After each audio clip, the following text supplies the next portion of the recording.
Estás escuchando El Despertar, un podcast dedicado al estudio de la Biblia y enseñanzas para las mujeres y su diario vivir. Hola chicas, ¿qué tal? De verdad es un placer volver a estar con ustedes. Espero que hayan disfrutado este tiempo que hemos estado teniendo con Jerry en los primeros capítulos del libro de Efesios, un libro que realmente es muy interesante para nuestras vidas y más que todo, más que interesante, yo creo que lo importante y lo urgente de este libro es que podamos aplicarlo a nuestras vidas. Y muy bien, hoy vamos a dar continuidad a lo que hemos estado leyendo.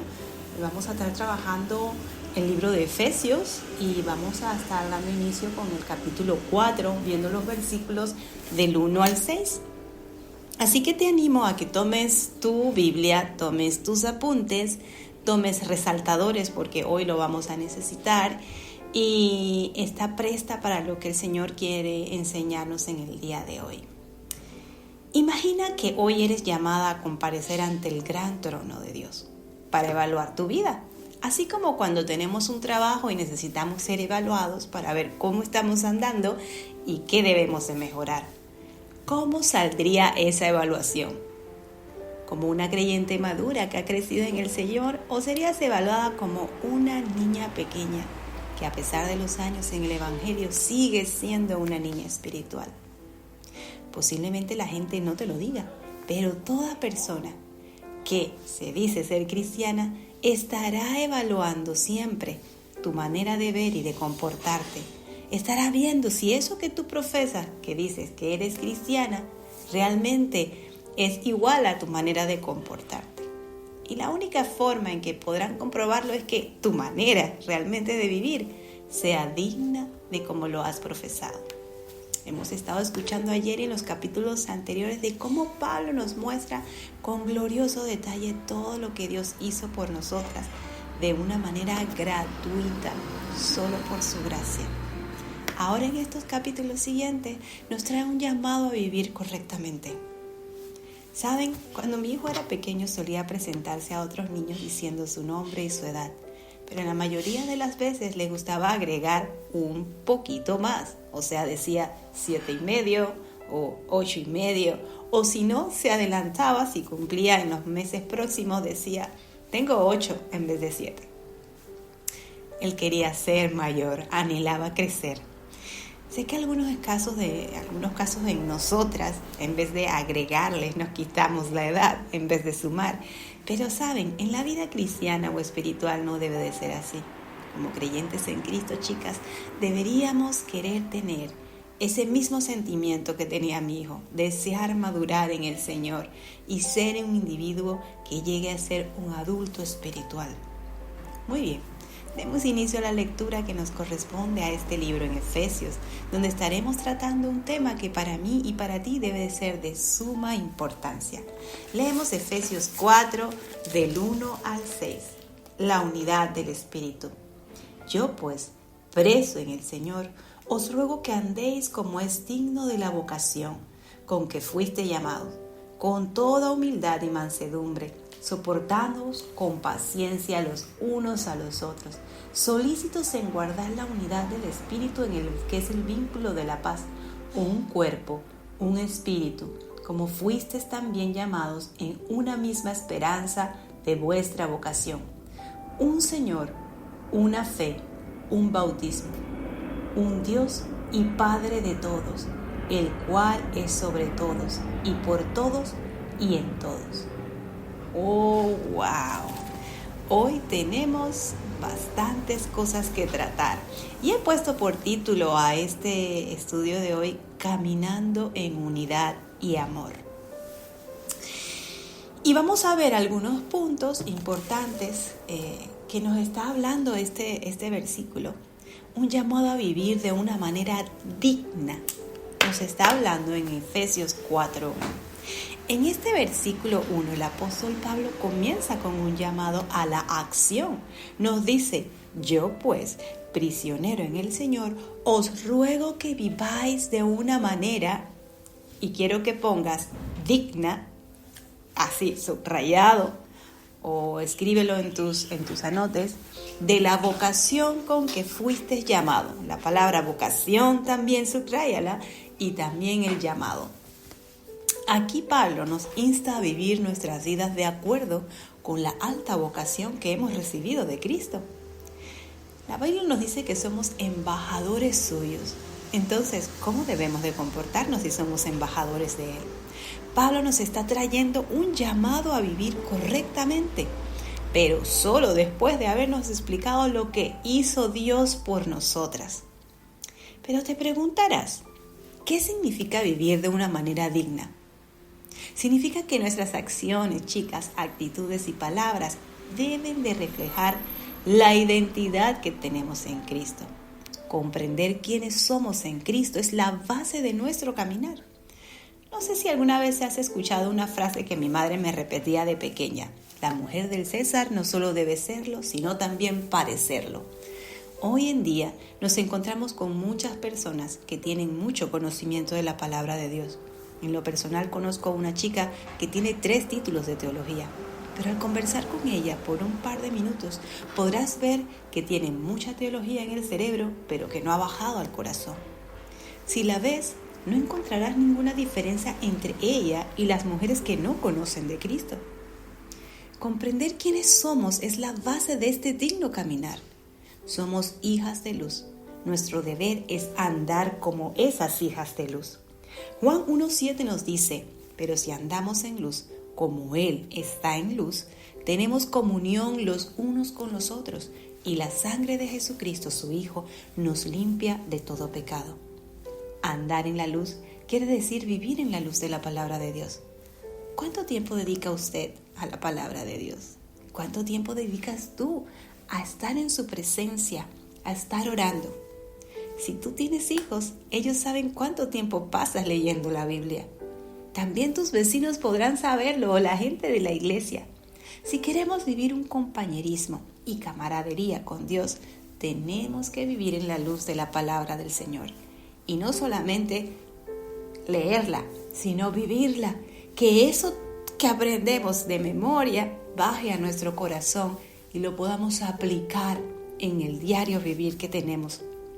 Como creyente, hemos sido llamadas a ser luz y sal en este mundo. ¿Cómo estás cumpliendo este llamado en tu vida diaria? ¿Estás realmente viviendo de esa manera digna de la cual fuiste llamada? Sigamos leyendo nuestros versículos del día de hoy. Vamos a ver algunas características que fue las que les dije que subrayaran. Efesios 4:2 nos dice, con toda humildad y mansedumbre, soportándonos con paciencia. Un andar digno ante Dios estará marcado por humildad y mansedumbre, no por un deseo insistente de defender nuestros propios derechos y promover nuestra propia agenda.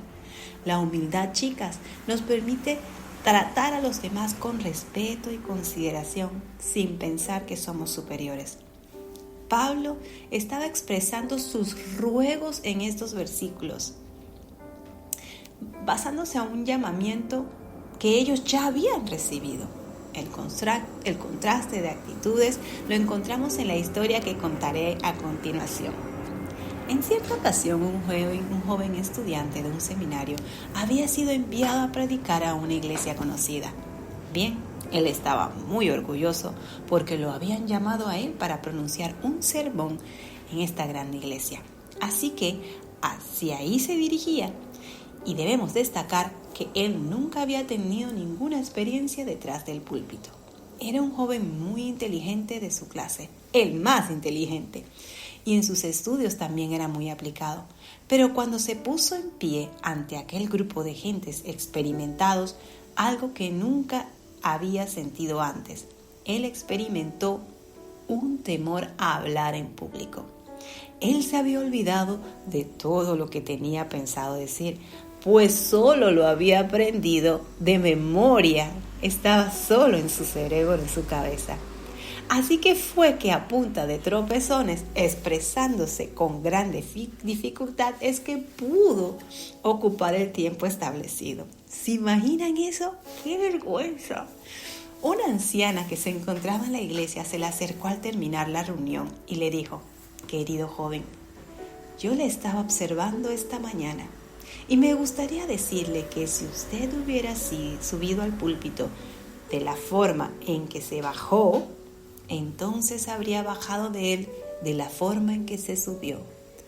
Él había subido al púlpito con mucho orgullo, pero había bajado de él con mucha humildad. La humildad, chicas, es una especie de buque insignia de las virtudes de toda persona cristiana. Te digo, o más bien te pregunto, ¿tienes esa insignia? El apóstol Pablo, escribiendo a los Filipenses, dijo en el capítulo 2 de esta carta, versículo 3, nada hagáis por rivalidad o por vanagloria, antes bien, con humildad, estimando a cada uno de los demás como superiores en él mismo. El Señor Jesucristo, amigas, se caracterizó por su humildad. Hoy me da mucho dolor ver a muchas personas que se llaman ser cristianas o que profesan ser cristianos, cómo tratan a los demás con tanta soberbia y con tanta altivez. Se quieren llamar, incluso poner títulos por arriba de lo que otro pueda tener. No les vayas a decir, y no quiero mencionar porque no es el momento, pero no llamarles siervos o llamarles hermanos o pastores es una ofensa, porque ellos tienen un título superior. ¡Qué dolor! Porque si nuestro propio Jesús nos enseñó y se caracterizó por la humildad, ¿cuánto más nosotras? Recordemos que dijo en Mateo 11:29, llevad mi yugo sobre vosotros y aprended de mí, que soy manso y humilde de corazón. Necesitamos, chicas, permitir que el Espíritu Santo nos controle para poder andar en humildad y mansedumbre. Además de humildad, el apóstol Pablo nos habla de la mansedumbre. La mansedumbre implica suavidad y paciencia al tratar con otros, incluso cuando enfrentamos desafíos. En esta lista también nos incluye la paciencia. Esta es la capacidad para padecer o soportar algo sin alterarse, o la facultad de saber esperar cuando algo se desea mucho. Esta característica es fruto del Espíritu Santo, como lo podemos ver en Gálatas 5:22. La paciencia nos permite soportar las diferencias y los momentos difíciles en la comunidad cristiana. Un clérigo del siglo IV dijo sabiamente, la paciencia es el espíritu que tiene el poder de vengarse, pero nunca lo hace. Es característica de un corazón generoso y perdonador. Yo pido al Señor realmente que me ayude mucho y que me dé cada día más paciencia. Otra característica de esto que nos está hablando aquí Pablo es el amor. Y esta, chicas, es el vínculo perfecto que une las demás características que hemos estado mencionando. Esta es una característica en una vida que tiene unidad y paz. Y yo te hago la pregunta, ¿en qué área de las que hemos mencionado necesitas crecer más para vivir de una manera digna? ¿Necesitas más humildad, mansedumbre, paciencia o amor? Muy bien, ahora vamos a ver algo muy importante y que ciertamente te confieso a veces me da mucho dolor ver que no se está dando actualmente. La Biblia nos menciona que realmente la gente nos conocerá por el amor y la unidad que nos tenemos los unos a los otros. Y hoy en día en las iglesias vemos todo lo contrario. Vemos grupos, vemos gente que se reúne con otra, pero no se reúne con esta otra. Y hemos hecho de la iglesia un club social con grupos diferentes y no hay unidad. La unidad en Cristo, que nos habla Efesios 4, del 4 al 6, Pablo nos está subrayando la importancia de la misma, la unidad en Cristo. Y menciona 7 elementos que hoy nos es importante verlos. Somos un solo cuerpo, un solo espíritu, una misma esperanza. Tenemos un solo Señor, una sola fe que es en Cristo, un solo bautismo, un solo Dios y Padre de todos. Esta unidad es esencial para la iglesia. Somos diferentes en muchos aspectos, pero nuestra unidad en Cristo debe ser nuestra fuerza. Hoy más que nunca debemos unirnos para que las personas que conozcan de este evangelio del cual nosotros hablamos puedan ver esa unidad y ese amor. De otra forma dirán, estos son unos más. Debemos de hacer la diferencia. Debemos mostrar al mundo que realmente somos seguidoras de Jesús, cumpliendo estas cosas que Él nos ha mandado hacer. Quiero decirte que para poder que tengamos una vida digna, tenemos que recordar todo lo que hemos aquí hablado. Tenemos un llamado en Cristo. Tenemos que enfocarnos en la humildad, en la mansedumbre, en la paciencia y en el amor. Te voy a dejar unas preguntas que me gustaría que estuvieras analizando. ¿Cómo puedes contribuir a la unidad de tu iglesia y en tu comunidad cristiana? Debemos de orar juntas por esta unidad y el amor en nuestras vidas y comunidades. Efesios 4 nos está llamando a vivir vidas dignas de nuestro llamado en Cristo, destacando la importancia de esta humildad, de esta mansedumbre y de esta paciencia y amor que Cristo nos ha dejado. Esta unidad en Cristo nos une como un solo cuerpo, fortaleciendo nuestra fe y nuestro testimonio en el mundo. Chicas, hoy Dios nos está llamando a que vivamos cada día para la gloria de Él, demostrando esa unidad y ese amor. También Pablo nos recuerda la importancia de esa unidad. Como mujeres cristianas tenemos la responsabilidad de caminar en humildad, paciencia y amor y de trabajar juntas para mantener la unidad del cuerpo de Cristo. Al hacerlo, podemos reflejar el amor de Dios al mundo y fortalecer nuestra fe y comunidad cristiana. Hoy te reto a que te pongas en marcha para hacer urgente todo esto que hemos visto. Paciencia, humildad, mansedumbre, amor y unidad. Nos vemos mañana para seguir estudiando más de lo que Pablo nos está queriendo dejar que se haga viva y eficaz en nuestras vidas. Hasta mañana, chicas.